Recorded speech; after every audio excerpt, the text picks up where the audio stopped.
The Blues Brothers make their world premiere on Saturday Night Live April 22, 1978. It was Marshall Checker, of the legendary Checker Brothers, who first discovered them in the gritty blues clubs of Chicago's South Side in 1969 and handed them their big break 9 years later with it to music industry heavyweight and host of television's Rock Concert, Don Kirshner. Actually, none of that is true, but it's the story that Saturday Night Live's Paul Shaffer told on April 22, 1978 as he announced the worldwide television debut of that night's musical guest, the Blues Brothers, the not quite real, not quite fake musical creation of SNL cast members Dan Aykroyd and John Belushi. The characters and the band that Belushi and Aykroyd unveiled that night took more than 2 years to evolve. The first incarnation came during SNL's first season, in a January 17, 1976, appearance singing O.M. McKingby as O. Howard Shore and his all-B band. There were no dark suits,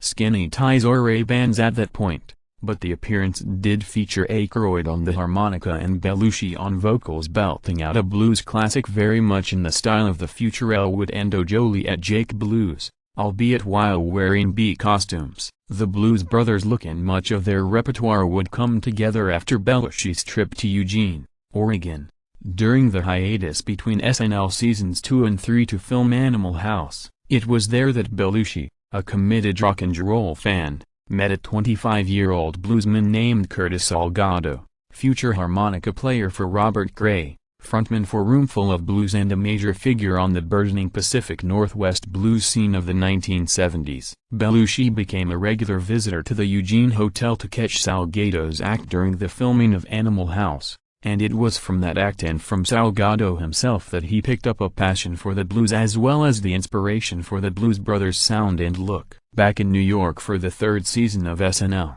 Belushi and Aykroyd honed their concept for the Blues Brothers band and recruited an incredible roster of backing instrumentalists drawn from among the finest blues and R&B session musicians in the country. Even if their debut performance on this night in 1978 hadn't been a huge hit, the band was far too good to break up after a single gig. Indeed, the closing portion of Paul shares that night today they are no longer an authentic blues act, but have managed to become a viable commercial product ended up being borne out in real life, with the Blues Brothers earning 3 top 40 hits, O Soul Man, A Rubber Biscuit and O Gimme Some Lovin', a number 1 pop album, Briefcase Full of Blues, and a piece of screen immortality via their 1980 film, The Blues Brothers.